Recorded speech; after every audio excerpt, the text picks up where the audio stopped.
اسمعي يا ست البنات عشان انا خلقي ضيق، انا ألم الدورة الشهرية، انا اللي بخليكي تمسكي بطنك وتلعاني اليوم اللي جيت فيه. انا باجي كل شهر ضيف خفيف، بعمل واجبي وامشي. ليه انت بقى تفضلي تاخدي حقن ومسكنات كتير؟ يا حبيبتي الحقن والمسكنات الكتير دي بتخليني الشهر اللي بعده اجيلك اقوى وتتعبي اكتر، ده غير بقى بتبوظ جدار المعدة والكلى. عايزه بقى تتخلصي مني؟ اشربي حاجات دافيه زي القرفه والزنجبيل، لان دول البعبع بتاعي، بيخففوا الالم والانقباضات جدا. كمان اعملي كمادات ميه دافيه، حطي على بطنك قربة ميه دافيه، الميه الدافيه بتخليني اهدى واسترخي. كمان ابعدي عن الموالح في ايام العذر، لان الموالح بتحبس الميه وبتخليني انفخك واتعبك اكتر. صدقيني الراحه الطبيعيه دي احسن مليون مره من حقنه مسكن.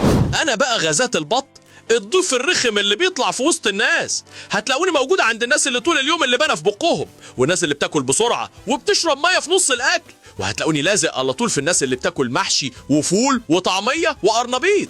كل الاكلات دي بتخليني اجري عليك جري. عايزين بقى تتخلصوا مني واسيبكم في حالكم؟ يبقى اسمعوا كلامي واعملوا اللي هقوله. بلاش بيبسي، بلاش الاكل التقيل بالليل، خفوا من الكرنب والفول والطعميه. ولو عايزين تطردوني، الكمون المغلي ده عدو اللدود، بيطردني فورا. وكمان المشي نص ساعه بيحرك الامعاء ويخرجني بسلام من غير فضايح. أنا بقى رمانة، بقرا كل تعليقاتكم وبفرح بيها قوي. استنوني كل يومين في فيديو جديد. سلام.